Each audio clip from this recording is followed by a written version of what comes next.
शाम के लिए, आपके अनुग्रह के लिए, और इस बात के लिए कि आपने अपना अनुग्रह हमारी ओर जो दिया है वो थोड़ा बहुत नहीं है, वो अत्यधिक है, वो भरपूरता से है। जब पाप बढ़ जाता है तो अनुग्रह और बढ़ जाता है, आपका वचन कहता है, और वो अनुग्रह हमारी जिंदगी बदलता है। वो अनुग्रह सुंदर है, वो अनुग्रह हमें आपकी उपस्थिति का आनंद लेना सिखाता है। वो अनुग्रह हमें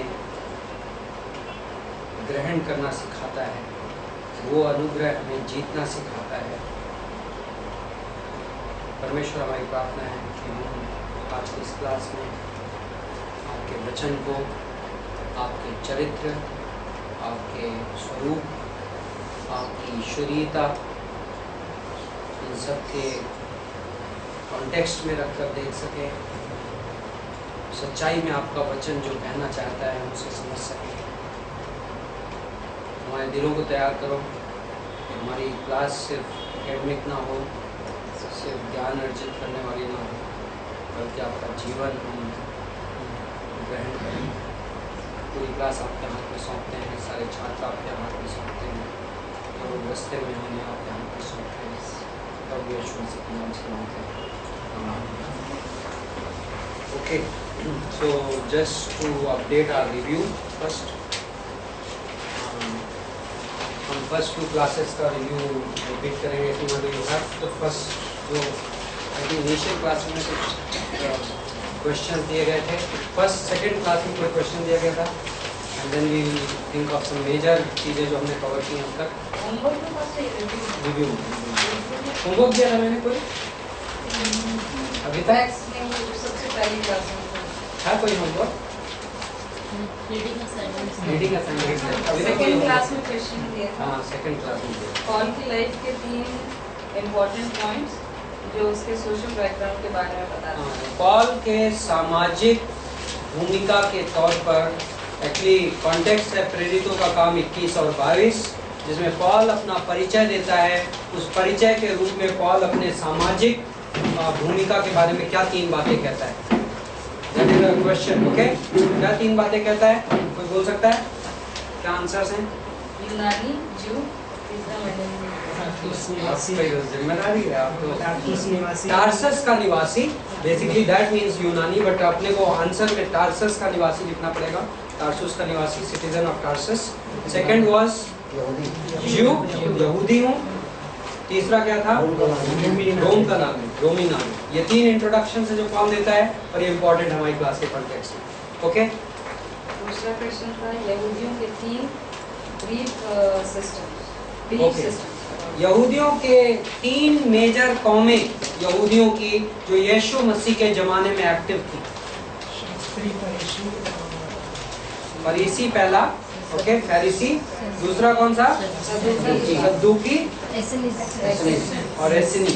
ओके, सैड्यूसीज इंग्लिश में और एसेनीज। ओके, ये 3।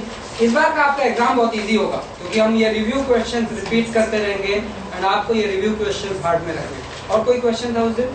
पॉल कौन सी कैटेगरी का था? पॉल इनमें से कौन सा था? इन 3 कैटेगरी में से पॉल में क्या था? फरीसी, राइट? ओके। इब्रानियों,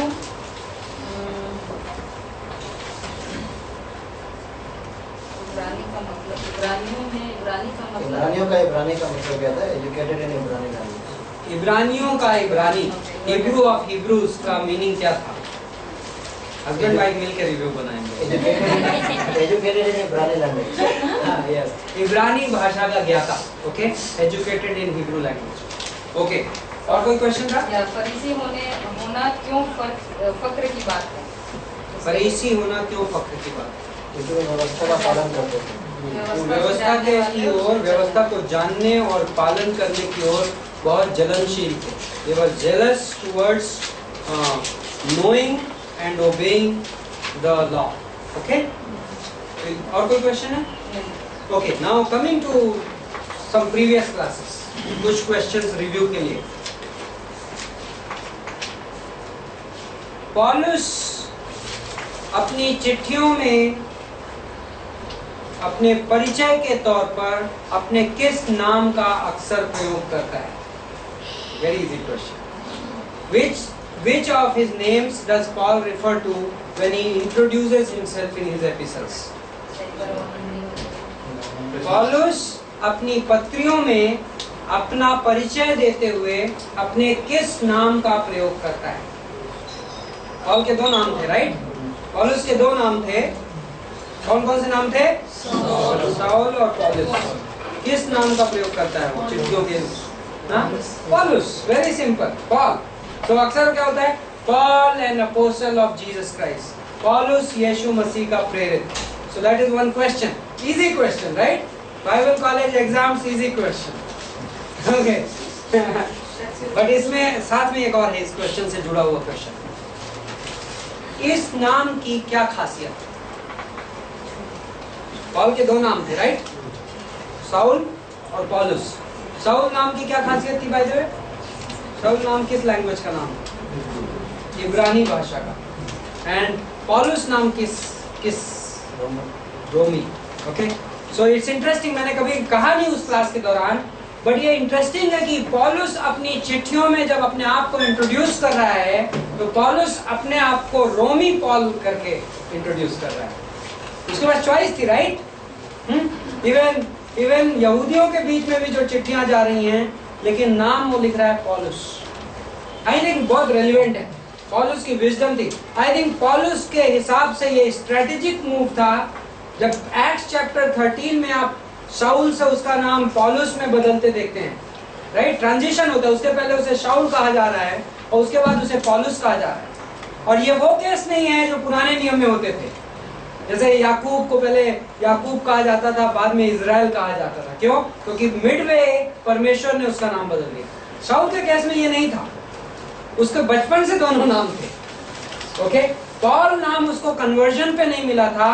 पौलुस का रोमी नाम था. By virtue of his Roman citizenship, जो उसका रोम के बर्थ सर्टिफिकेट म्युनिसिपैलिटी में जो नाम लिखा रहा होगा वो क्या रहा होगा? पौलुस. ओके. और अपनी पत्रियों में वो उस नाम का प्रयोग करता है. ओके. रोमियो के पहले अध्याय के कॉन्टेक्स्ट में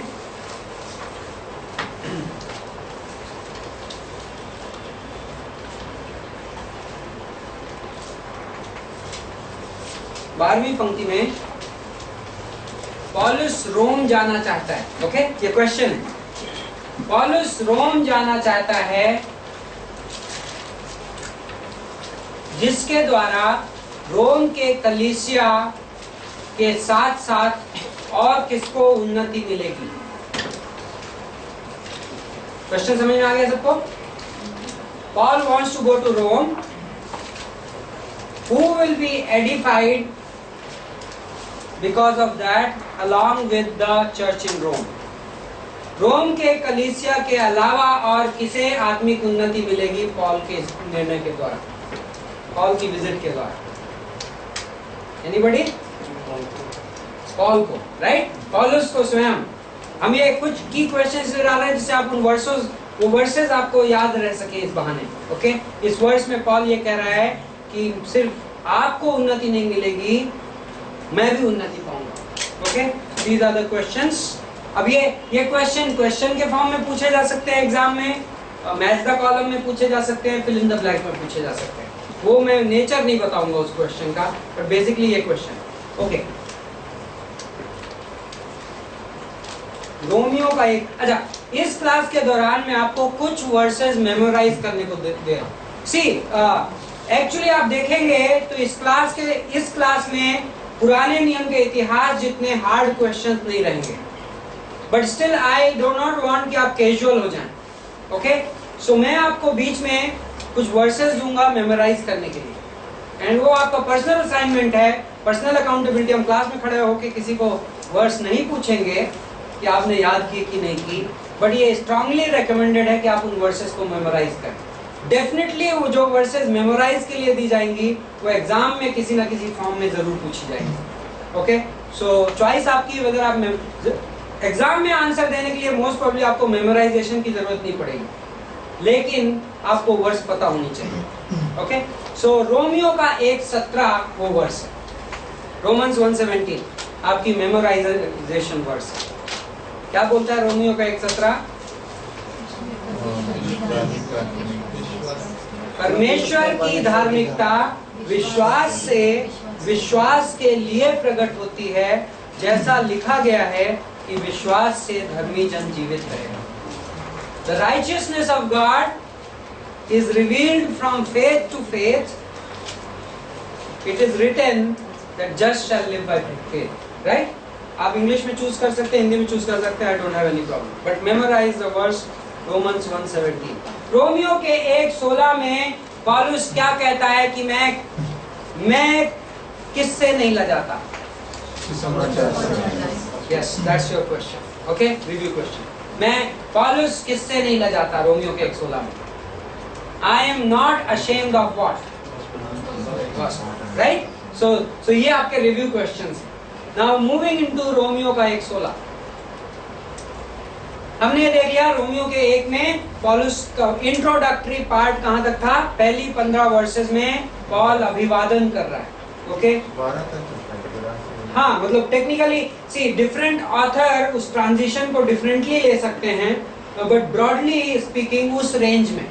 सो पॉल अभी तक अपना इंट्रोड्यूस किया, मैं कौन हूँ। पॉल ने ये इंट्रोड्यूस किया, मुझे किसने कमीशन किया है, किसके बिहाफ पे मैं खड़ा हूँ, राइट, मैं किसे लिख रहा हूँ। ओके, देन उसने पर्सनल ग्रीटिंग्स दे दी, अपने पर्सनल डिजायर्स कि मैं तुम्हारे पास आना चाहता हूँ, मैं बहुत खुश हूँ कि तुम्हारी फेथ जगह जगह पे पहुंच रही है। ये सारी चीजें बोलने के बाद नाउ अब पॉल सब्जेक्ट मैटर पे घुसा। ओके, एंड 13वीं 14वीं पंक्ति से जैसा डॉक्टर प्रदीप बोल रहे थे, तो बोल रहा है कि मैं जेंटाइल्स में गॉस्पेल सुनाना चाहता हूँ, अन्य जातियों में सुसमाचार सुनाना चाहता हूँ। और 14th वर्ष में वो ये कहता है कि मैं कर्जदार हूँ, मैं डेटर हूँ। लाइक किस टाइप का कर्जा है पॉल के ऊपर? कैसे? तो कर्जा कहाँ से है? कर्जा तब होता है ना जब आप उधार लेते हो किसी से, राइट? तो किस टाइप का कर्जा है? जब गॉस्पेल हमारे पास आई तो एक हिसाब से एक्चुअली गॉस्पेल फ्री आई, राइट? और एक्चुअली सिर्फ अप्रिशिएट करने वाले के लिए कर्जा है। जो अप्रिशिएट ना करे उसके लिए कोई कर्जा नहीं, कोई डेट नहीं। गॉड ने हमसे रिटर्न में गॉस्पेल सुनाना नहीं मांगा है, हमें सुसमाचार सुनाया गया और हमने क्या किया? उसे मुफ्त में ग्रहण किया। Freely we have received, right? Salvation हमें कैसे मिला? फ्री मिला। क्या हमने कोई प्राइस पे की साल्वेशन के लिए, उद्धार के लिए? कोई भी प्राइस नहीं। क्या गॉड ने हमसे साल्वेशन के बाद हमसे कोई प्राइस मांगी है उसके उस वजह से? नहीं। यदि वो फ्री है तो फ्री है, राइट? और गॉड झूठ नहीं बोल सकता। यदि उसने हमें अनुग्रह से दिया है, जो अनुग्रह से है वो कर्मों के द्वारा नहीं है। So pre salvation, during salvation या पोस्ट साल्वेशन, साल्वेशन की कोई प्राइस नहीं है।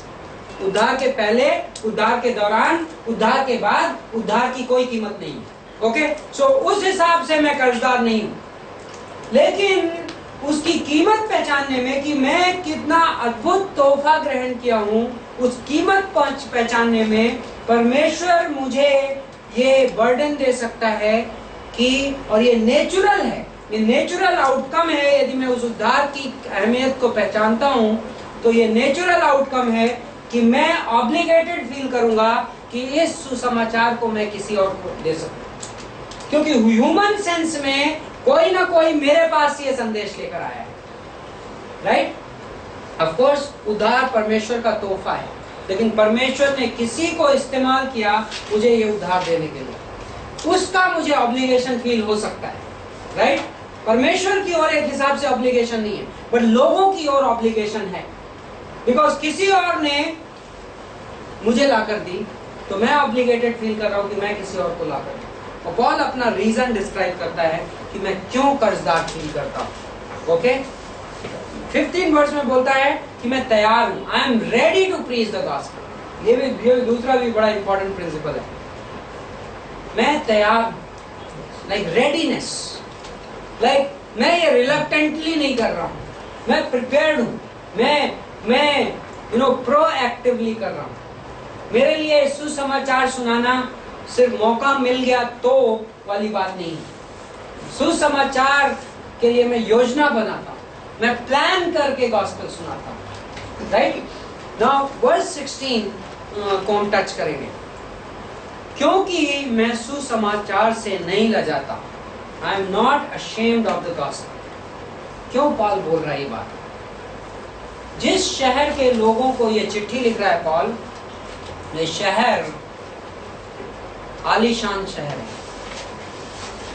फैबुलस, ओके, रोम,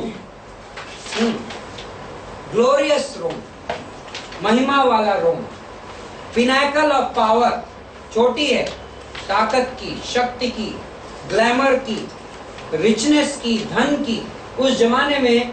और पॉल वहां के लोगों को चिट्ठी लिख रहा है, और वहां पे ये पॉसिबल है कि एक क्रिश्चियन अपने आप को बड़ा साधारण महसूस करे। इतनी सारी पॉम्प एंड शो के बीच में एक आम विश्वासी अपने आप को छोटा महसूस करे। तो पॉल एक पॉइंट कन्वे करना चाह रहा है। पॉल कह रहा है आई am not ashamed of the gospel. मैं शर्माता नहीं हूँ, चार से लजाता नहीं। ये पॉसिबल है कि रोम में कोई क्रिश्चियन बैठा है और इतने सारे पावरफुल और इतने सारे उसके बीच में उसे लगता है मैं क्रिश्चियन एक छोटी सी चीज हूं, मैं क्या ये मैसेज सुनाऊं। तो पॉल कह रहा है मैं सुसमाचार से लजाता नहीं। क्यों? इसलिए कि वह हर एक विश्वास करने वाले के लिए, पहले तो यहूदी फिर यूनानी के लिए, उद्धार के निमित्त परमेश्वर की सामर्थ्य है। For it is the power of God unto salvation. Okay? परमेश्वर की शक्ति उद्धार के लिए, like the key part of the phrase. Okay? परमेश्वर की शक्ति। Now मैं एक ग्रीक लैंग्वेज के कमेंटेटर को पढ़ रहा था, उसने एक फ्रेज लिखी इस वर्स के बारे में, इसकी मीनिंग को एक्सप्लेन करते हुए। वो फ्रेज ने मुझे पिछले हफ्ते मेरे हार्ट को कैप्चर कर लिया, and I don't want to forget that. वो कहता है इस वर्स को मैं ऐसे लिख सकता हूं, gospel is the omnipotence in action. परमेश्वर की सर्वशक्ति काम करते हुए। Imagine that, that's powerful. Power, it's basically interpreting the same thing. Power of God. परमेश्वर कितना शक्तिशाली है। परमेश्वर की शक्ति को हम थियोलॉजी में क्या बोलते हैं? Omnipotence, right? ओमनीपोटेंस, सर्वशक्तिमान। परमेश्वर कितना शक्तिशाली है? परमेश्वर सर्वशक्तिमान है। सर्वशक्तिमान का मतलब क्या होता है? उसके पास इस दुनिया में कुछ भी करने की ताकत है। परमेश्वर की ताकत का वर्णन हम कहाँ पे देखते हैं? Let's take some examples. परमेश्वर की सर्वशक्तिमान ओमनीपोटेंस को हम कहाँ देखते हैं बाइबल में? Okay, Srishti, creation. God spoke the word. And it was like धरती, आसमान, इस दुनिया के millions and billions of stars and planets, galaxies, सब कुछ एक वर्ड, राइट? omnipotence, सर्वशक्ति। ओके, और उदाहरण बताइए। Parting of Red Sea. We moved a little ahead, but yes, लाल समुंदर का विभाजन। I want to also consider Adam. Like मिट्टी, imagine, like आज तक इन 4000 साल की, 6000 साल की हिस्ट्री के बाद modern science, most like advance things कोई आज तक नहीं कर पाया, राइट? एंड कभी कर भी नहीं पाएगा। लेकिन आदम को लिया परमेश्वर ने और सांस डाल दी, और आदम जीवित प्राणी है। 6000 साल की हिस्ट्री मौजूद है यहाँ आदम की। 7 billion people from that dust का lump, right? Wow, that's omnipotence of God, right? So हम बहुत सारी चीजों को, like God ने एक बार एक एंजल को भेज दिया, और मल्टीट्यूड्स ऑफ आर्मी थी। गॉड का सिर्फ एक एंजल, राइट? स्वर्गदूत, और यस, एलिशा के टाइम में, और पूरी की पूरी आर्मी डिस्ट्रॉय कर दी एंजल ने रातों रात। Wow, I'm like, I'm just sending, come on. By the way, चाय ले आना। उस टाइप के ऑर्डर में, right? Omnipotence of God.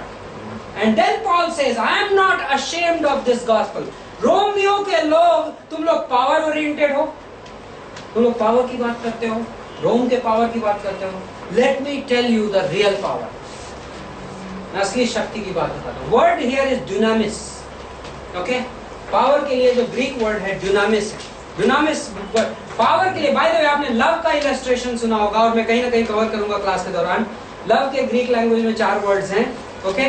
Power के ग्रीक लैंग्वेज में 6 वर्ड्स जो सारे के सारे पावर ट्रांसलेट होते हैं, पावर या अथॉरिटी ट्रांसलेट होते हैं, ओके? शक्ति या अधिकार ट्रांसलेट होता है और मैं उनके कॉन्टेक्स्ट में बाद में जाऊंगा। बट यहाँ पे जो वर्ड है डुनामिस, डुनामिस वर्ड से जो डायनेमो इंग्लिश में वर्ड आया, राइट? पावर जनरेटर, तो उसका सोर्स क्या है ग्रीक लैंग्वेज में? डुनामिस। और कौन सा? डायनामाइट, डायनामाइट जो बॉम्ब होता है, राइट? नाउ डुनामिस वर्ड का मीनिंग डायनामाइट नहीं है, by the way, okay? Dynamite is basically destructive power, but dunamis means inherent power, internal intrinsic power, आंतरिक शक्ति, okay? So gospel is the internal power of God in action in people's life and can do a lot. परमेश्वर की omnipotence जब काम करती है तो बहुत कुछ कर सकती है, राइट? और ये बोल रहा है, wow, I want to be involved. If that is the case, I want to be involved. मैं उसमें हिस्सेदार होना चाहता हूँ, right? It's not, gospel is not a normal thing. सुसमाचार एक आम चीज नहीं है। सुसमाचार परमेश्वर की सर्वशक्ति एक्शन में है। Unto what? किस चीज के लिए? Salvation, उद्धार के लिए। Now, I want to make a brief comment here. Not unto healing. चंगाई के लिए नहीं बोला यहाँ पे, right? Not unto miracles. चमत्कार के लिए नहीं बोला। Not unto many manifestations. बहुत सारे बहुत सारे सिंबल्स, संकेतों के लिए नहीं, but unto what? Unto salvation, उद्धार के लिए। गॉस्पेल परमेश्वर की शक्ति को किस पर्पस से मैनिफेस्ट करती है? किस मकसद से? Salvation of people, लोगों के उद्धार के लिए। So that's why what do we focus on? Salvation. What is our goal in the preaching? हमारा मकसद क्या है? Salvation of people, right? It's not like somebody will get healed. Yes, somebody will get healed. क्या परमेश्वर यहाँ पे कोई चमत्कार कर सकता है? Oh yes, any day.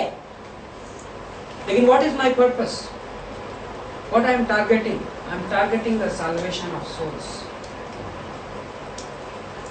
Unfortunately, Christianity में कई बार ऐसा होता है, कोई बीमार आदमी आपके पास आया और आप पास्टर हो या आप प्रभु के दास हो, आप गॉस्पेल सुनाने में डरते हो, may be socially speaking, may be culturally speaking, तो आप क्या करते हो पता है? चलो ब्रदर आपके प्रेयर करते हैं यीशु मसीह के नाम से।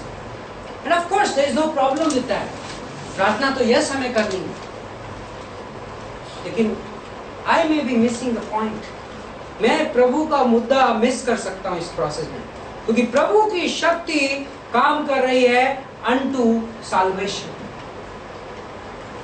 I should speak the gospel to that person. मुझे उस आदमी को सुसमाचार सुनाना चाहिए, और मे बी अक्सर सुसमाचार वो हीलिंग लेकर आता है, और यह भी पॉसिबल है बाय द वे कि कई केसेस में हीलिंग ना आए, राइट? ये पॉसिबल है, लेकिन परमेश्वर लोगों की शारीरिक चंगाई से ज्यादा परमेश्वर लोगों के साल्वेशन में इंटरेस्टेड है। जब यीशु मसीह इस दुनिया में था, उसने अंधे को ज्योति दी, कोढ़ी को न्यू स्किन दे दी, उसने लाजर को मरे हुए में से जिंदा कर दिया, राइट? और आपको एक बात पता है, वो सारे के सारे आज इस दुनिया में नहीं है। Every one of them died one day. और इमेजिन मेरा शरीर तो चंगा हो गया और मैं इवेंचुअली नर्क चला गया। What a tragedy that would have been, right? And I sometimes feel healing is not an evidence कि people are saved, by the way. चंगाई इस बात की गवाही नहीं है कि लोग उद्धार ग्रहण कर चुके हैं। यस, यीशु के नाम में आपने प्रेयर की और किसी को चंगाई मिल गई, क्या वो इस बात का सबूत है कि वो सेव्ड है? रॉन्ग कॉन्टेक्स्ट जब लोग ये कहते हैं your faith has heeled you, वो वर्ड्स को कोट करते हैं आउट ऑफ कॉन्टेक्स्ट। आप यीशु मसीह नहीं है, राइट? तो यीशु मसीह को बोलने का हक था वो सेंटेंस, आपको नहीं है। People will get saved if they believe the person and work of Christ. लोग उद्धार तब ग्रहण करते हैं कि वो यीशु मसीह के व्यक्तित्व को और उसके क्रूस पर किए गए काम पर भरोसा करते हैं। There is no other way to salvation. Okay, so Paul is saying, Paul is making a point. रोम के लोग, मैं सुसमाचार से नहीं लजाता because it is omnipotence in action. ये परमेश्वर की सर्वशक्ति का काम है। Next, 17 verse. Now Paul is actually now chronologically speaking, जो हमने आपको चार विभाजन बताए थे पॉल की पत्रियों के, ये वो टाइम है जब पॉल ने पहला कुरिन्थिया लिखा था, दूसरा कुरिन्थिया लिखा था, गलातियों की पत्री लिखी थी, और ये उस ग्रुप में ये चौथी पत्री। ओके, सो बाकी थी चारों पत्रियों में पॉल का फोकस एक हिसाब से गॉस्पेल की ओर था, सुसमाचार की ओर, बट वो अपनी अलग अलग दृष्टिकोण से था। जैसे कुरिन्थियों की पत्री में पॉल को बहुत सारी प्रॉब्लम सॉल्व करनी थी, तो प्रॉब्लम सॉल्विंग अप्रोच में बहुत सारी चीजें उसने लिखी, गॉस्पेल के बारे में भी बहुत कुछ लिखा। लेकिन रोमियो की पत्री में पॉल एक्चुअली एक कंप्लीट गॉस्पेल प्रेजेंटेशन दे रहा है। तो एक्चुअली रोमियो की पत्री कई बार जब आपको मेथड्स ऑफ इवेंजलिज्म की क्लास पढ़ाई जाती है तो उसमें एक रोमन्स रोड अप्रोच होता है। आप ओनली बुक ऑफ रोमन्स को यूज करके कंप्लीट गॉस्पेल सुना सकते हैं किसी को, बहुत एफिशिएंटली एंड बहुत इफेक्टिवली, उसको रोमन्स रोड अप्रोच बोलते हैं। सो एक्चुअली पॉल का ये मोस्ट सिस्टमैटिक गॉस्पेल प्रेजेंटेशन है रोमियो की पत्री। ओके, सुसमाचार का प्रेजेंटेशन। नाउ सो पॉल, यहाँ पे पॉल का मेन सब्जेक्ट पिकअप होता है कि I am explaining you this gospel which I am not ashamed of, क्योंकि इसमें परमेश्वर की पावर है। और उसी सेंटेंस है, कनेक्टेड सेंटेंस है 17वां वर्स, 17 वर्स। ओके, क्योंकि हमें ये बताता है कि पिछले सेंटेंस से कनेक्टेड है। इसमें क्या है? परमेश्वर की सर्वशक्ति है। तो नाउ क्यों है? क्योंकि उसमें परमेश्वर की धार्मिकता विश्वास से और विश्वास के लिए प्रकट होती है। ओके, मैं यहां पे रुकूंगा, फर्स्ट हाफ में रुकूंगा इस वर्ष में।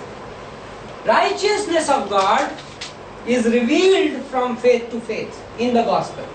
सुसमाचार के द्वारा परमेश्वर की धार्मिकता विश्वास से विश्वास के लिए प्रकट की गई है। यहाँ कई सारे थियोलॉजिकल टर्म्स हैं। Okay, first is revealed. Okay, revealed पे हम थोड़े आगे जाएंगे, but revealed is a special term. इसका जो नाउन वर्जन या व्हाटएवर इसका एक प्रकाशन है हिंदी में। Reveal is the verb, reveal क्रिया है, and probably noun is the revelation from the same verb. Okay, उसी क्रिया से जो संज्ञा बना वो है प्रकाशन। ओके, और ये रेवलेशन वर्ड बाइबल में काफी रेलिवेंट है, हम इस पे बाद में जाएंगे। रेवलेशन का मतलब होता है, प्रकाशन का मतलब होता है जब परमेश्वर डायरेक्टली इंसान को कोई ज्ञान देता है, उसको रेवलेशन बोलते हैं। ओके, थियोलॉजी में।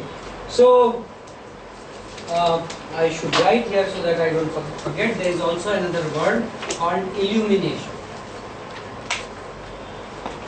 हिंदी में टेक्निकली ये भी ट्रांसलेट होगा प्रकाशन, बट रेवलेशन और इल्यूमिनेशन में ये फर्क है कि रेवलेशन परमेश्वर जब डायरेक्ट मुझे कोई ज्ञान देता है, किसी विषय में बताता है इंसान को, उसको प्रकाशन बोलते हैं, रेवलेशन। एंड देन जब मैं परमेश्वर के वचन को पढ़ रहा होता हूँ तो पवित्र आत्मा के द्वारा परमेश्वर मुझे ये वचन सिखाता है, इस वचन में से मुझे ज्ञान देता है, उसको इल्यूमिनेशन बोलते हैं। दोनों में फर्क ये है कि normally methods of revelation are very narrowly defined. मतलब प्रकाशन के जो तरीके हैं बड़े सक्रिय तरीके से डिफाइन होते हैं थियोलॉजी में, क्योंकि रेवलेशन वर्ड मिसयूज हो सकता है। Anyway, right now is not the time to move into this. Second word is righteousness, धार्मिकता, दूसरा वर्ड जो इसमें यूज हुआ है। परमेश्वर की धार्मिकता विश्वास से विश्वास के लिए प्रकट हुई। दैट मीन्स परमेश्वर की धार्मिकता कई स्टेजेस में प्रकट हो गई, राइट? राइचियसनेस विश्वास से प्रकट हुई है और विश्वास के लिए देयर इज अ प्रोग्रेशन। किसकी बात हो रही है यहाँ पे? परमेश्वर की धार्मिकता बाय द वे कैसे प्रकट हुई है इस पूरे उसमें, बुक ऑफ रोमन्स में?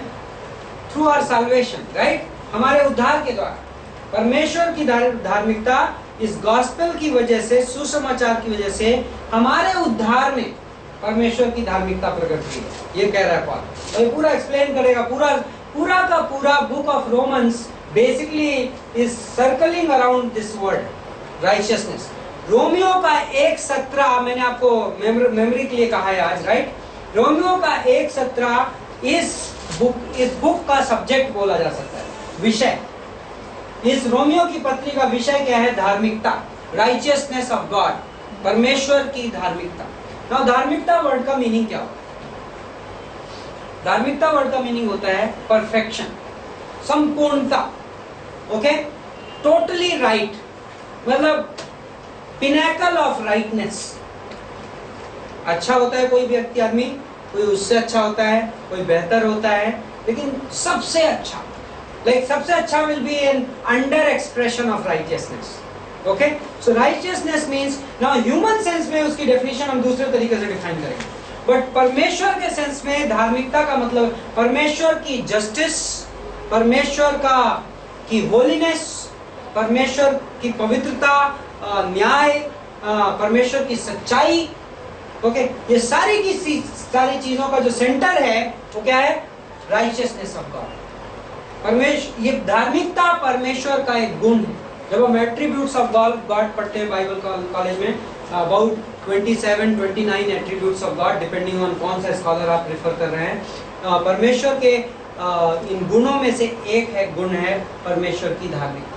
नाउ पॉल कह रहा है परमेश्वर की धार्मिकता इस गॉस्पेल के द्वारा इस दुनिया में प्रकट हो गई। किसमें? कौन है? हमारा, राइट। गॉस्पेल किसने रिसीव की? विश्वासी ने रिसीव की, इंसान ने रिसीव की। और गॉस्पेल रिसीव करने के बाद वो क्या करार कर दिया गया? धर्मी करार कर दिया गया, राइचियस करार कर दिया गया। और परमेश्वर की धार्मिकता दुनिया को देखने के लिए अब हमारे द्वारा परमेश्वर की धार्मिकता प्रकट की जा रही है। Now there are 4 kinds of righteousness, 4 तरीके की धार्मिकता। नाउ आज का जो हमारा शीर्षक होना चाहिए क्लास का, रोमियो का 1 से 3 हम पढ़ने जा रहे हैं।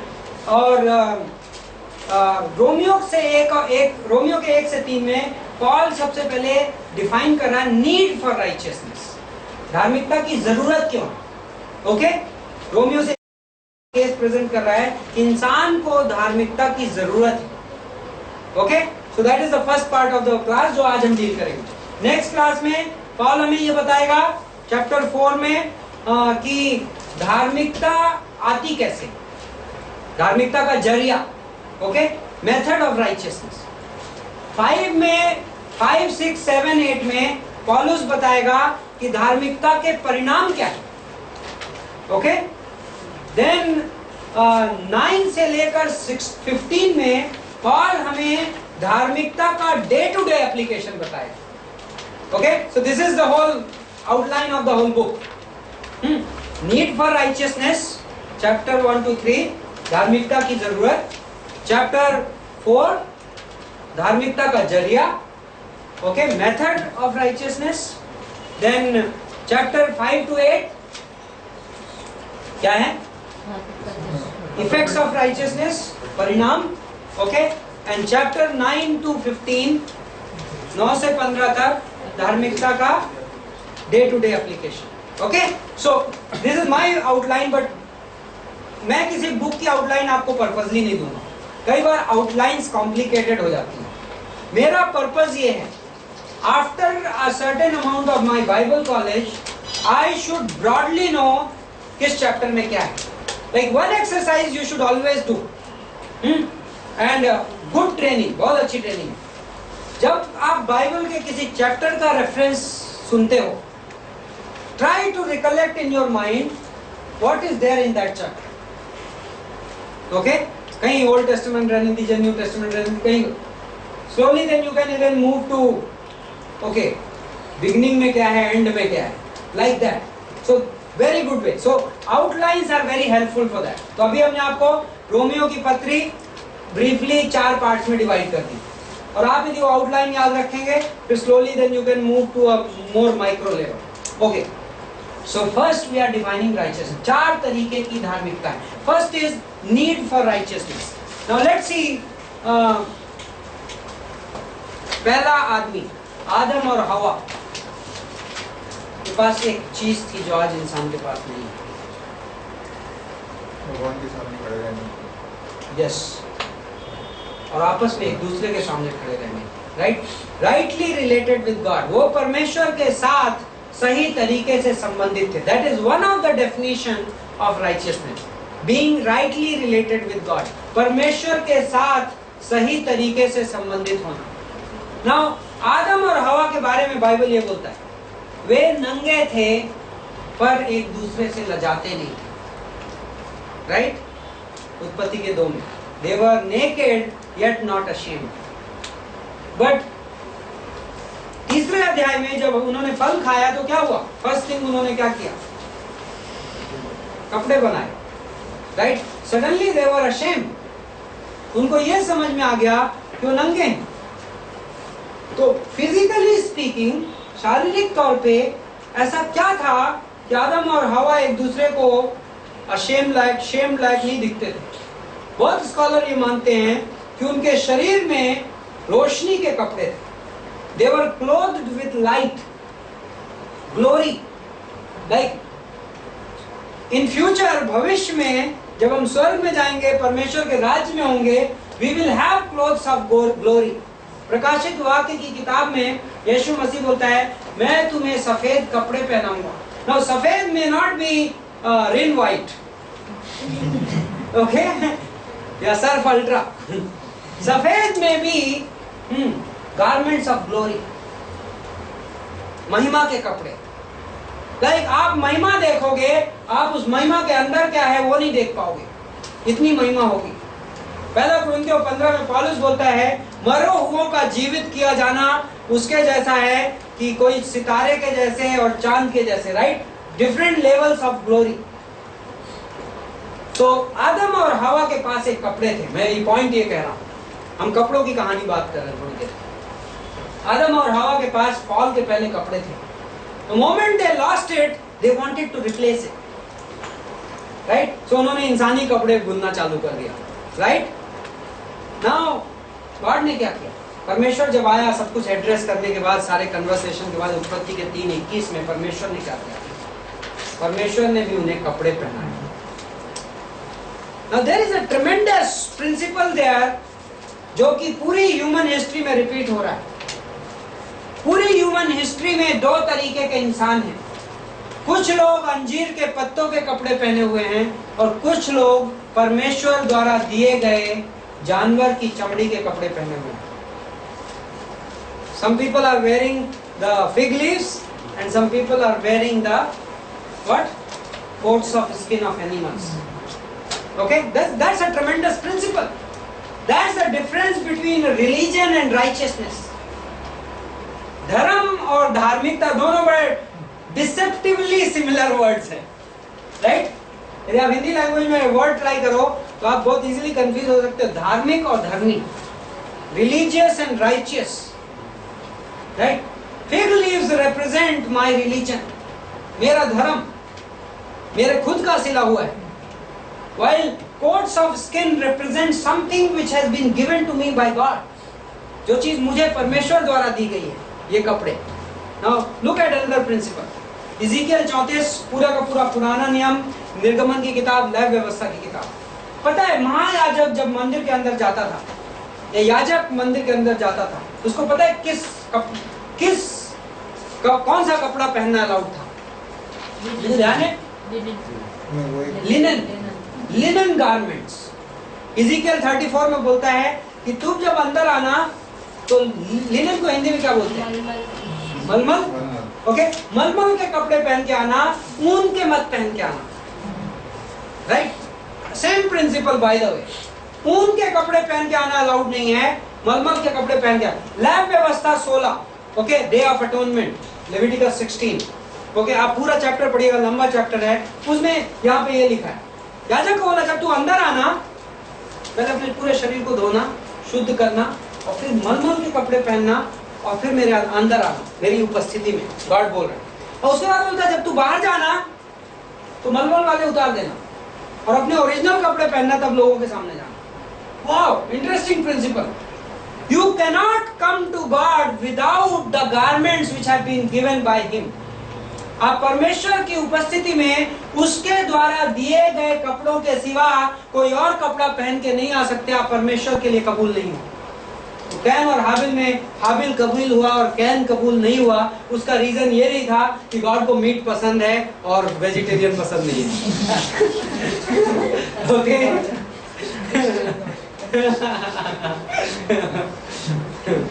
I made it up because I have a bias.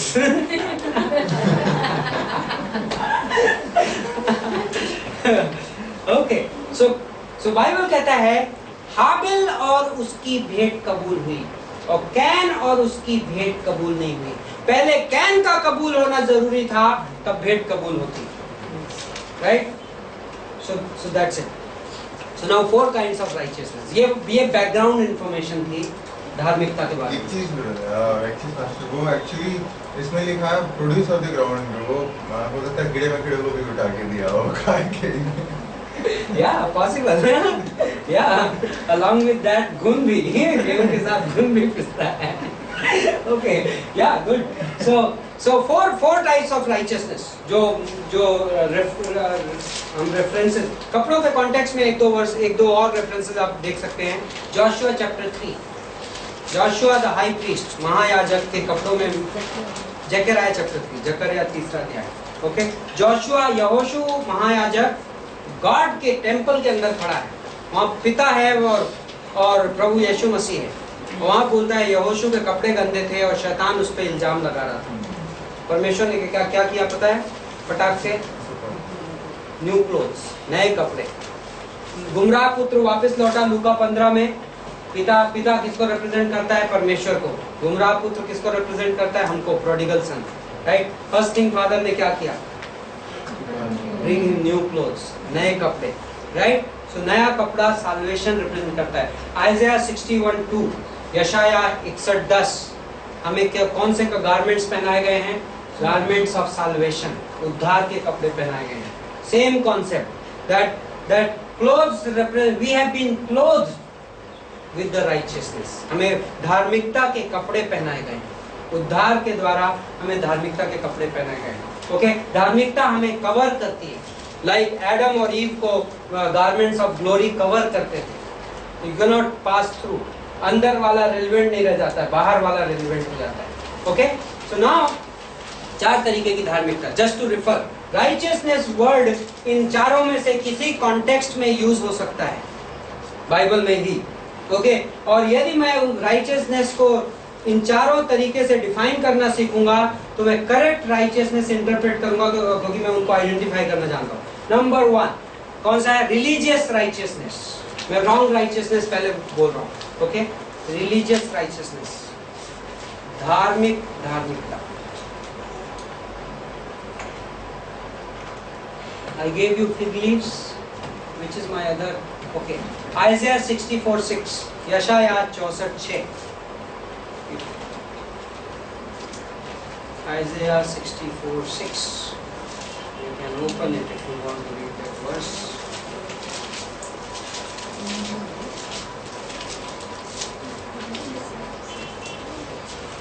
हम तो सबके सब अशुद्ध मनुष्य के जैसे हैं और हमारे धर्म के काम, इंग्लिश बाइबल में, and are righteousness, that's also righteousness. Right.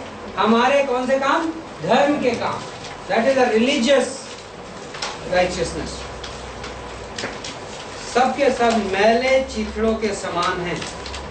और उसके बाद में बोलता है हम सबके सब पत्ते की नाई मुरझा जाते हैं. I think Isaiah was meditating on fig leaves. Okay, I think so. So religious righteousness, and actually comparison is very very strong. Religion में लोग क्या करते हैं? They are doing something very hard. They are doing something very hard. Harder you do it, more accomplished you seem in the religion, right? जितना आप कठिन काम करो, धर्म जो धार्मिक लोग होते हैं, जितना कठिन. मैं सुबह सुबह तड़के 4 बजे उठ के गंगा में डुबकी लगाता हूँ.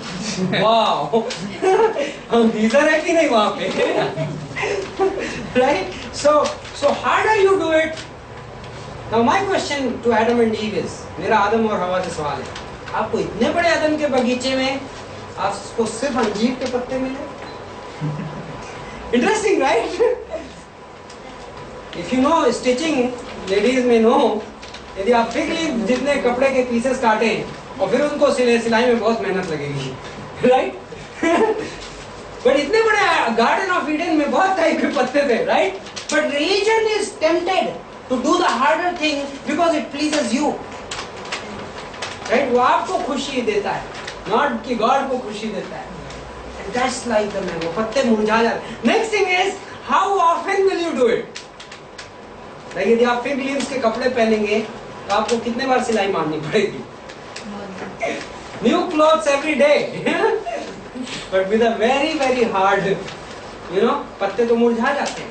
आइज़ाया 64:6 में आइज़ाया वही मेडिटेट कर रहा है कि पत्ते मुरझा जाते हैं, right? My good works no good. Okay, तो धार्मिकता. Pastor, before the disobedience there was no death. Like so that fig leaves even not deserved. Yeah, but when they They would have disobeyed, realized. they may not have. It's possible. It's still possible. But I would still say, why not choose a bigger leaf, like केले की- कमल का, केले का, like banana leaf. Banana leaves. Oh, that will make more sense. And maybe that we are learning it in terms of a principle, but it's similar to religion. You see, why doesn't somebody get satisfied by एक साल रमजान रख लिया तो क्यों नहीं आप संतुष्ट हो जाते? क्यों अगले साल रखना होता है? Because religion has to be repetitive. That's a principle. That's how Satan has designed it. Because burden नहीं रहेगा यदि आपका एक बार में करके होता है, right? लोग तीर्थ करते हैं हिंदुइज्म में, right? ये कर लो, right? बोलते 7 धाम कर लिया. 7 धाम करने के बाद आदमी 8वां धाम खोजता है कि कौन सा करें. What next? It never stops. That's the beauty. That's the beauty of the burden which Satan puts. Right? So religious righteousness. Second is relative righteousness. तुलनात्मक धार्मिकता. दूसरा कुरिन्थियों का 10-12, 10वां अध्याय 12वीं पंक्ति. पौल कुछ लोगों के बोल रहा है. क्योंकि हमें ये हियाव नहीं, 2 कुरिन्थियन 10-12, दूसरा कुरिन्थियों का 10-12, क्योंकि हमें ये हियाव नहीं कि हम अपने आप को उनमें से ऐसे कितनों के साथ गिने या उनको अपने से मिलाएं जो अपने आप को आपस में नौक तौल कर एक दूसरे से मिलान करके मूर्ख ठहरते हैं. Okay, so there is a group. वो बेटर है या मैं बेटर हूं? मेरी स्पिरिचुअल लाइफ बेटर है, उसकी बेटर है. Many forms of comparisons. तुलनात्मक धार्मिकता. कौन बोलता है मैं उन लोगों से अपने आप को कंपेयर नहीं करता? Right? Okay, so that is the second righteousness. These were the bad ones.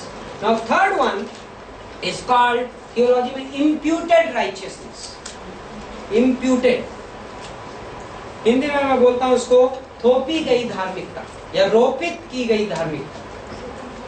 मैं इसको आगे जाके और डिफाइन करूंगा. हम पूरी की इन दो जो बची हुई 2 धार्मिकताएं जो मैं बता रहा हूँ, पूरी की पूरी रोमियो की पत्री हम इन 2 धार्मिकताओं को समझने में बिताएंगे.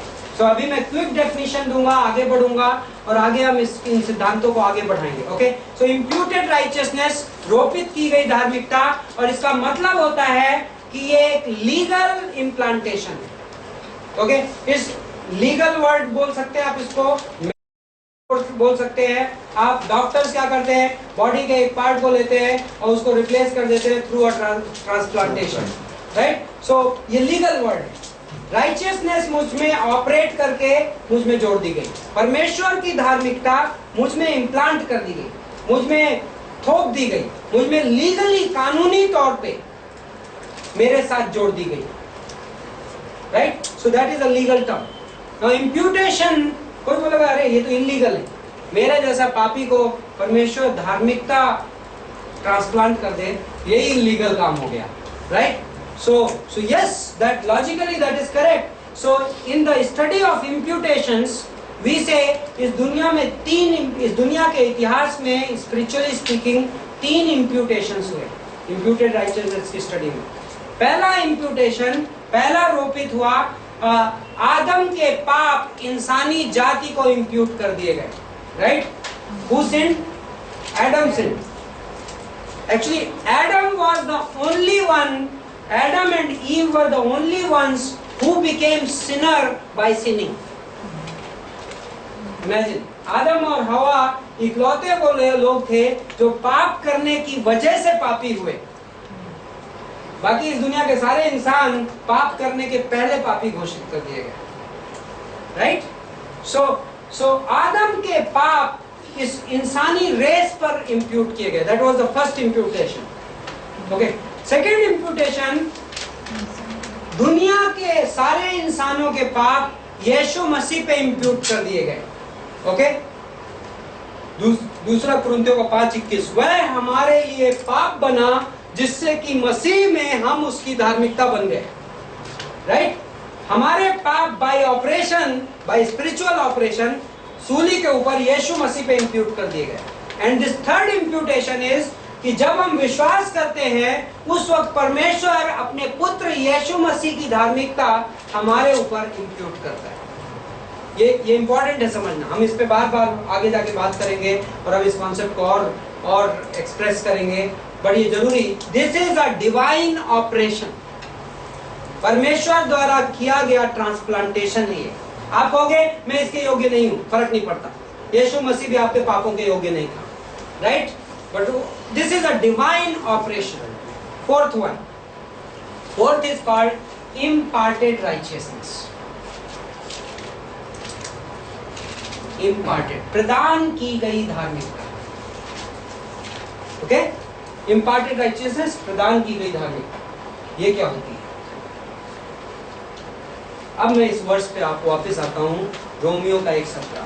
परमेश्वर की धार्मिकता विश्वास के लिए प्रकट की गई। नाउ ये वर्ष ये बोलती है, जब आपने प्रभु यीशु मसीह पर विश्वास किया तो परमेश्वर ने आपको धर्मी बना दिया।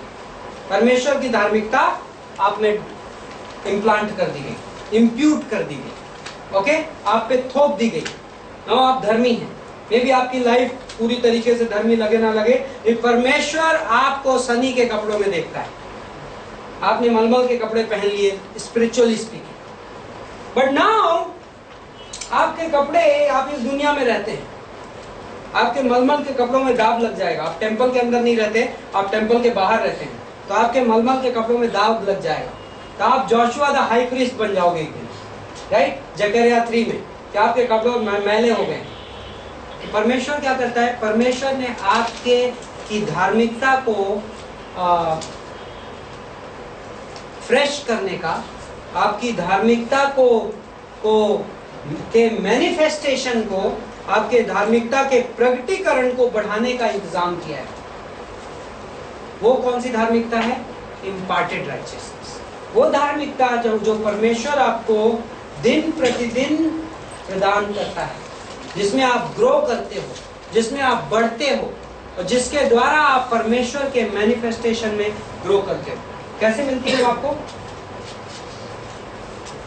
पहली धार्मिकता कैसे मिली थी? विश्वास के द्वारा। इम्पार्टेड राइचियसनेस भी आपको कैसे मिलती है पता है? विश्वास के द्वारा। तो रोमियो का 1:17 बोलता है, परमेश्वर की धार्मिकता विश्वास से प्रकट हुई है और विश्वास के लिए प्रकट हुई है।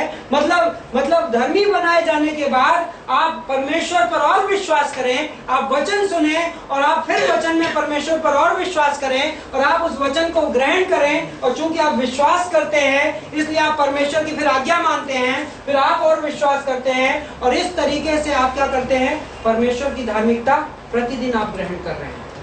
एक तो है इम्प्यूटेड, दूसरी क्या है? इम्पार्टेड। मतलब प्रतिदिन आपके कपड़े और ब्राइटर हो रहे हैं, राइट? और परमेश्वर आपकी लाइफ से रिवील हो रहा है, क्योंकि परमेश्वर की धार्मिकता प्रकट किया जा रहा है। इसलिए बोलता है, इसलिए ये लिखा गया है कि धर्मी जन विश्वास से जीते, राइट? बिकॉज विश्वास से जीने में मैं इम्पार्टेड राइचियसनेस ग्रहण करता जाऊंगा, परमेश्वर को प्रकट करता जाऊंगा, और ये सब किस चीज का परिणाम है? सुसमाचार का परिणाम। ओके, सो नाउ धर्मी जन विश्वास से जिएगा। धर्मी जन विश्वास से जिएगा, ये वर्ड्स बाइबल में 4 बार यूज हुई है, राइट? आपको पता है? कहाँ? ओरिजिनली हबाकुक 2:4, हबाकुक 2:4 में ये वर्ड्स पुराने नियम के एक नबी ने कोट की थी, धर्मी जन विश्वास से जिएगा। ओके, क्यों विश्वास से जिएगा? धर्मी जन कौन है बाय द वे?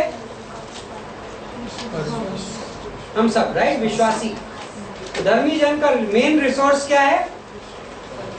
विश्वास। धर्मी जन किससे जिएगा? विश्वास से जिएगा। हमारा मेन रिसोर्स क्या है? फेथ।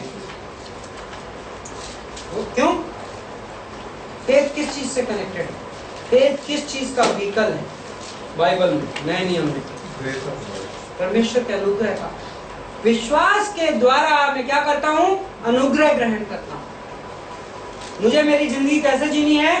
परमेश्वर के अनुग्रह पर निर्भर होकर, ना कि मेरे कर्मों पर निर्भर होकर। ओके, इसलिए मैं विश्वास करता हूं।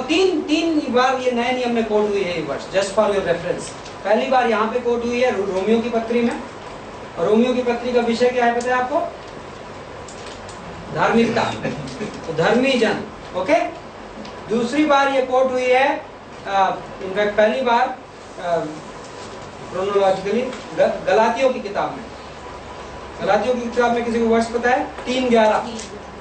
गलातियों की किताब में 3:11। और गलातियों में स्ट्रेस किस पे है उस वर्ष पे? विश्वास पे। गलातियों पे पॉल किस पे स्ट्रेस कर रहा है? विश्वास पे। यहाँ पे धार्मिकता पे। और तीसरी बार ये वर्ष यूज हुई है इब्रानियों की किताब में, इब्रानियों का 10:38। ओके, इब्रानियों में किस चीज पे स्ट्रेस है?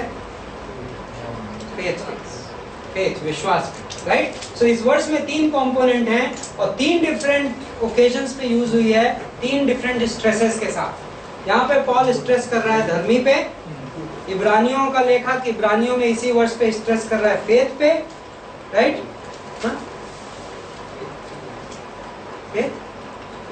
या लिव लाइफ पे है क्या? Okay, I don't know. Galatians faith?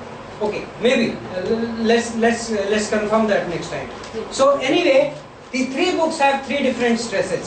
Okay, maybe this भविष्य के होने वाले उसके बारे में। I am not referring to any notes right now, so I am putting it down from my mind, and Pastor Binu gave a perspective that maybe इब्रानियों में किसका जिक्र है? Just shall live by faith. Correct? हाँ, live, बराबर। Just shall live by faith. So धर्मी जन विश्वास से जिएगा, और पास्टर बीनू कह रहे हैं कि इब्रानियों में स्ट्रेस लिव पे है, जिएगा पे है, और गलातियों में स्ट्रेस फेथ पे। बट एनीवे, नए नियम में 3 बार ये वर्ड्स यूज हुई है। Okay, these are the references. Now coming to verse 18, यहाँ से पॉल रियली में नीड फॉर धार्मिकता की जरूरत पे आता है। ओके, और यहाँ से लेकर तीसरे अध्याय की 23वीं पंक्ति तक, now you have to read some of these verses. Okay, तीसरे अध्याय की 23वीं पंक्ति में पूरे आर्ग्यूमेंट का सारांश है। Okay, Romans 3:23, what is the सारांश? रोमियो का 3:23, सबने पाप किया है और परमेश्वर की महिमा से रहित हैं। Okay, so this is another memory verse for this class. Romans 3:23. All have sinned and fallen short of the glory of God. सभी ने पाप किया है और परमेश्वर की महिमा से वंचित रह गए। Okay? Now ये सारांश है इस सेक्शन का। Romans chapter 1:18 से लेकर 3:23 का जो सारांश है, नीड फॉर राइचियसनेस। क्यों जरूरत है इंसान को राइचियसनेस? क्योंकि सभी के सभी ने पाप किया है और वो परमेश्वर की महिमा से वंचित हो गए, right? So and I think even this word suggest that Adam had some kind of glory, क्योंकि वो आज के इंसान का जिक्र है कि वो परमेश्वर की महिमा से वंचित रह गया है। इट सीम्स टू सजेस्ट कि एडम वाज नॉट। ओके, वो जरूरी था क्योंकि Moses couldn't face God, he being such a close person to God. So Adam should have had something which is equivalent to God, so he could stand in front of. Yes, and that वो उसका physical aspect है. But this morning I was thinking, like किन चीजों के लिए मुझे धार्मिकता की जरूरत है? Righteousness किन चीजों की? Like rightly related with God is one phrase, but it can be magnified. Like सोचिए, परमेश्वर से सही तरीके से संबंधित. I cannot have a fellowship with God यदि मैं धर्मी नहीं हूँ. मैं परमेश्वर के साथ संगति नहीं कर सकता यदि मैं धर्मी नहीं हूँ. मैं परमेश्वर की आराधना नहीं कर सकता यदि मैं धर्मी नहीं हूँ. राइट? मैं परमेश्वर के वचन को नहीं समझ सकता यदि मैं धर्मी नहीं हूँ. मैं परमेश्वर की सेवा नहीं कर सकता यदि मैं धर्मी नहीं हूँ. बाय डेफिनेशन यदि मैं परमेश्वर के साथ राइटली रिलेटेड नहीं हूं तो मैं पता है कैसा रिलेटेड हूं? Wrongly related. Now here is like what a contrast it is.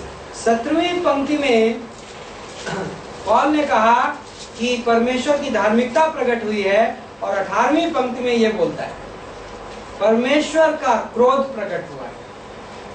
So either मैं राइचियस हूँ, अदरवाइज मैं परमेश्वर के क्रोध का पात्र. यही दो पॉसिबिलिटी है. या तो परमेश्वर से मैं राइटली रिलेटेड हूँ या मैं परमेश्वर से रॉन्गली रिलेटेड. या तो मैं परमेश्वर से सही संबंधित हूँ या मैं परमेश्वर से गलत संबंधित हूँ. और यदि मैं परमेश्वर से गलत संबंधित हूँ तो परमेश्वर मुझ पर क्रोधित है. यहाँ पर वर्स 18 ऑनवर्ड्स पॉल उन लोगों को डिस्क्राइब कर रहा है जिन पर परमेश्वर क्रोधित है. ओके, सो आई थिंक जो राइचियसनेस है वो इंसान की अहम जरूरत थी. अदरवाइज इंसान बहुत सारी चीजें जो हम बड़ी बहुत आसानी से बिलीवर लाइफ में अज्यूम कर लेते हैं उनमें से कुछ भी पॉसिबल नहीं. परमेश्वर के साथ संगति पॉसिबल नहीं थी, परमेश्वर की आराधना पॉसिबल नहीं थी, परमेश्वर के वचन को समझना पॉसिबल नहीं था, परमेश्वर की सेवा करना पॉसिबल नहीं था, परमेश्वर के गुणों को समझना पॉसिबल नहीं था, परमेश्वर के अनुग्रह को समझना पॉसिबल नहीं था, कुछ भी नहीं. ओके, सो नाउ 18वीं पंक्ति में परमेश्वर का क्रोध. नाउ एक फेमस प्रीचर था, या आपने नाम सुना होगा, जोनाथन एडवर्ड्स. ओके, और जोनाथन एडवर्ड्स का जो मोस्ट फेमस मैसेज है उसका टाइटल था Sinners in the hands of an angry God. Okay, एक गुस्से में परमेश्वर के हाथ में पापी इंसान. Okay, he preach that message and it is believed. एक आदमी बाहर से, जब वो अंदर वो मैसेज चल रहा था, एक आदमी बाहर से जा रहा था और बाहर से गुजरते हुए उसने अंदर चैपल से लोगों के रोने और गिड़गिड़ाने की आवाज़ें सुनी. तो उसने सोचा क्या चल रहा है, मैं जरा देखूं. तो अंदर गया वो, और वो क्या बोलता है कि जोनाथन एडवर्ड्स अपनी स्क्रिप्ट निकाल के रीडिंग मार रहा. There was so much anointing that he was not even preaching his heart out. वो सिर्फ एक अपनी स्क्रिप्ट पढ़ रहा था, लेकिन वर्ड्स इतने पावरफुल थे कि लोग रो रहे थे रिपेंटेंस में. So awesome. So why I'm saying is, yes, anger of God is real. Okay? परमेश्वर का गुस्सा अधार्मिकता की ओर सच्चा है और पॉल उसको डिस्क्राइब कर रहा है. नाउ इन वर्सेस में मैं भी हम सारी चीज़ें नहीं कर पाएंगे, लेकिन जस्ट स्टार्ट ऑफ कर देते हैं. सो अगली क्लास में हम हम 5वें अध्याय तक पहुंचने की कोशिश करेंगे. एंड यहाँ पर उन लोगों का जिक्र करते हुए पॉल बोलता है कि ये लोग 18वीं पंक्ति के अंत में सत्य को अधर्म से दबाए रखते हैं. कभी कभी हिंदी बाइबल गुड जॉब कर जाती है in translation, and this is one of those places. Okay, आपकी इंग्लिश बाइबल बोलती है क्या कि they suppress is also a good translation. Okay, so दबाए रखते हैं, मतलब सच्चाई है कहीं पर, आपको पता है, बट आप उस सच्चाई को कॉन्टेस्ट कर रहे हो, आप उस सच्चाई को अपोज कर रहे हो संभव. तो इन लोगों के बारे में ये बोला जा रहा है. कौन से? ओके, नाउ इस पोर्शन में रोमन्स 3:23 में जब पॉल ने कहा कि सभी ने पाप किया है, तो इस पूरे पोर्शन में पॉल इस दुनिया के मेजर कैटेगरी ऑफ पीपल को एक एक करके प्रूव कर रहा है कि क्यों वो गलत है. सो फर्स्ट कैटेगरी पॉल पहुंचता है नास्तिकों के ऊपर. ओके, नास्तिकों को कवर कर सकते हो आप उसमें, या इमोरल मैन, अनैतिक आदमी. ओके, सेकंड रोमन्स 1:18 से लेकर रोमियो के 1:32 तक पॉल इमोरल मैन को कवर कर रहा है, अनैतिक आदमी। रोमन्स 2 के 1 से लेकर 16 तक, रोमियो के 2:1 से 16 तक पॉल मोरल मैन को कवर कर रहा है। ओके, देन रोमियो के 2:17 से लेकर 29 तक पॉल एक रिलीजियस मैन को कवर कर रहा है। ओके, तो 3 कैटेगरी के लोग हो गए, सब तीनों का अलग अलग तरह है। पहला जो है अनैतिक आदमी, इमोरल मैन। इमोरल मैन का क्या हालत है कि यहाँ पे पॉल के डिस्क्रिप्शन में ये लोग होमोसेक्सुअलिटी में इन्वॉल्व हैं, ये इमोरल शारीरिक हैं, ये मूर्ति पूजाएं कर रहे हैं, ये कृतज्ञता नहीं कर रहे हैं, ये धोखाधड़ी कर रहे हैं, ये लोगों को गालियां दे रहे हैं, ये ब्लास्फेमी कर रहे हैं परमेश्वर की। ये वो कैटेगरी के लोग इमोरल मैन, अनैतिक आदमी। पॉल कहता है इनका तो गया काम से, परमेश्वर इन पे क्रोधित है। राइट, क्यों क्रोधित है? कई लोग बोलेंगे वो बेचारा, वो गलत बैकग्राउंड, लोग बोलते हैं वो बेचारा इसलिए है क्योंकि वो ऐसे कल्चरल माहौल में बड़ा हुआ, उसको बराबर एजुकेशन नहीं मिली, इसलिए वो ऐसा नहीं। गॉड वैसा नहीं ट्रीट करता। गॉड क्या बोल रहे हैं यहाँ पे? उनको सच्चाई पता थी। ओके, 19वीं पंक्ति में, इसलिए कि परमेश्वर के विषय का ज्ञान उनके मन में प्रकट है। ये वर्ड क्या है? प्रकट, रेवलेशन। ओके, परमेश्वर के बारे में ज्ञान। मैं इन वर्सेस पे वापस आऊंगा, बट मैं ब्रॉड समरी कवर कर रहा हूं। हम इस वर्स को नेक्स्ट क्लास में वापस रिफर करेंगे जब हम प्रकाशन की डॉक्ट्रिन देंगे आपको, रेवलेशन की। बट गॉड यहाँ पे कह रहा है somehow in some way इन लोगों को मेरे बारे में ज्ञान दिया गया, बट इन्होंने उसको क्या कर दिया? सप्रेस कर दिया। ये थैंकफुल नहीं हुए, इन्होंने कृतज्ञता नहीं जाहिर की कि परमेश्वर ने मुझे पेट भर के खाना दिया। कोई बोलेगा जिसको खाना नहीं मिला उसके बारे में क्या? कम से कम उसे इस बात के लिए धन्यवाद देना चाहिए कि परमेश्वर ने मुझे पेट दिया। राइट, खाने की बात बाद में आती है। सो नाउ पॉल कह रहा है ये लोग व्यर्थ हो गए, इन्होंने अपने निर्बुद्धि मन में और अंधकार में जाने दिया। सो दे आर रिस्पॉन्सिबल, इनको आप ये गिल्टी। तो सेकंड कैटेगरी पे पॉल, मैं सिर्फ समराइज कर रहा हूँ, सेकंड कैटेगरी में बोलता है। ओके, नाउ वर्स 1 देखिए, दूसरे अध्याय की। सो हे दोष लगाने वाले लोग, लगाने वाले, तू कोई क्यों ना हो, तू निरुत्तर है। तो नाउ पॉल ने सडनली सोचा, वो मैंने इतना लिख दिया होमोसेक्सुअल्स के बारे में, ब्लास्फेमर्स के बारे में और झूठ बोलने वालों के बारे में। हाँ, तो कुछ लोग बैठ के सोच रहे हैं वाह अच्छा हुआ, उन लोगों को तो सजा मिलनी चाहिए थी, उन पे तो गॉड एंग्री होना ही चाहिए था, बट मैं तो बाय द वे अच्छा आदमी हूँ। तो पॉल ने कहा लेट मी टेल यू। तो हे दूसरों पर दोष लगाने वाले, moral man, let us come to you. Okay, तुमको कटघरे में रखते हैं, लेट्स ब्रिंग सम एविडेंस। दूसरे पर दोष लगाने वाले, तू भी निरुत्तर है, क्योंकि जिन बातों में तू दूसरों को दोष लगाता है, तू भी उन्हीं बातों का गुनहगार है। व्हाट डू यू से? मैंने आज तक मर्डर नहीं किया, मैंने आज तक घूस नहीं खाई, मैंने आज तक किसी का बलात्कार नहीं किया, मैं अच्छा आदमी हूं। पॉल बोलेगा पता है जीसस ने क्या बोला? तुमने अब तक सुना है कि कत्ल करना गुनाह है, लेकिन मैं तुमसे सच सच कहता हूं कि यदि तुमने अपने मन में गुस्सा भी किया तो कत्ल के बराबर गुनाह है। वाह, तो आपने गुस्सा नहीं किया अभी तक? You are a murderer. Amen. Right, and then so यहाँ पर आप कहोगे wow, this is like an unusual law.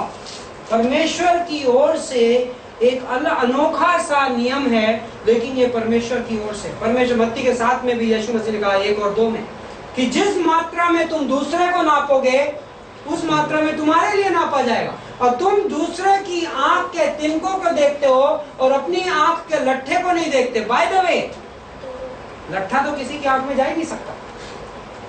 Right, तो फिर यीशु मसीह ने ऐसा क्यों बोला? मैं बताऊंगा आपको क्यों बोला। It is a law of distance.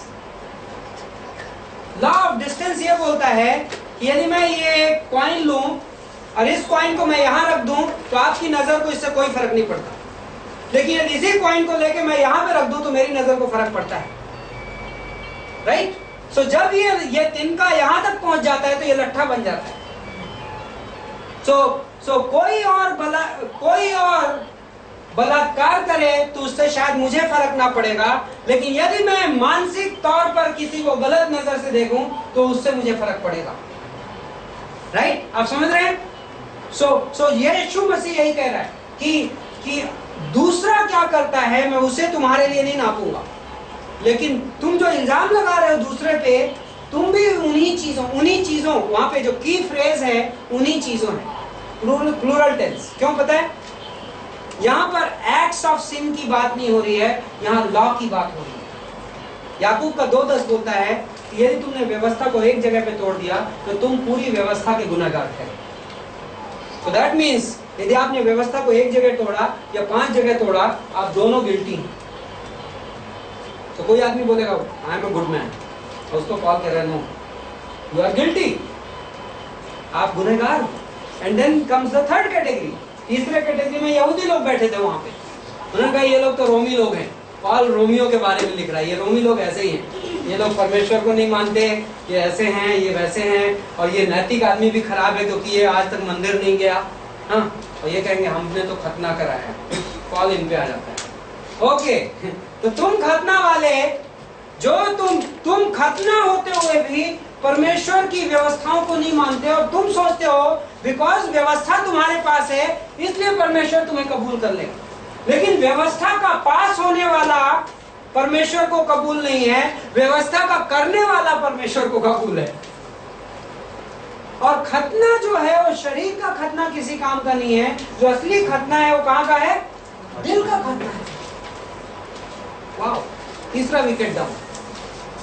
धार्मिक आदमी परमेश्वर को इसलिए कबूल नहीं है क्योंकि मुद्दा धर्म का नहीं है। मुद्दा यह है क्या तुमने सारी व्यवस्था पूरी की है? नहीं। लेकिन मैं अच्छा आदमी, मैं मंदिर जाता हूँ। नहीं, आपके मंदिर जाने से कुछ नहीं होगा। क्या तुमने सारी व्यवस्था पूरी की है? नहीं की है। तो पॉल ने तीनों को कन्विक्ट कर दिया।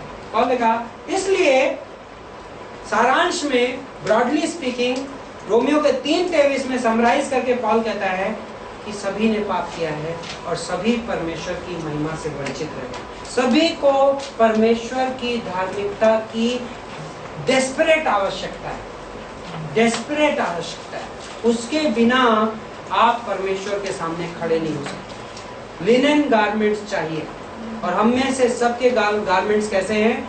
आइज़ाया 64:4 वाले, ये कैसे हैं? Filthy garments. फिल्दी वर्ड जो है वो वैसा नहीं है कि गंदे हो गए कपड़े वॉशिंग मशीन में डालने पड़ेंगे। फिल्दी का मतलब क्या है पता है? Leopard clothes. लेपर क्लोथ्स के साथ क्या किया जाता था पता है? जो कोढ़ी होते थे उनके कपड़ों के साथ क्या किया जाता था? जला दिया था। Like don't touch it, it's so filthy. So हमारी जो धार्मिकता, हमारे जो अच्छे कर्म जो हम सोचते हैं, हम ओ आफ्टर ऑल मैंने ये तो अच्छा किया। Next week we will talk about doctrine of total depravity also from Romans chapter 3, संपूर्ण भ्रष्टता का उपदेश, और उसमें हम बातें करेंगे even after becoming a believer why our works are not acceptable to God, because we are totally depraved. Okay, leper clothes can never be accepted, can not be touched, it's untouchable. Okay, परमेश्वर आपको धन्यवाद देते हैं शाम के लिए, अद्भुत अनुग्रह के लिए, अद्भुत क्लास के लिए। इन वचनों को हमारे हार्ट्स में स्टोर कराना, हम परिवर्तित किए जाएं, हमारी मानसिकता बदली जाए, हमारे फाउंडेशन स्ट्रांग बने, हमारी प्रार्थना है। लौटते वक्त हर छात्र को, हर व्यक्ति को ट्रैवलिंग मर्सीज देना, इस हफ्ते के दौरान हमारी अगुवाई करना, प्रभु यीशु मसीह के नाम से मांगते हैं, आमीन।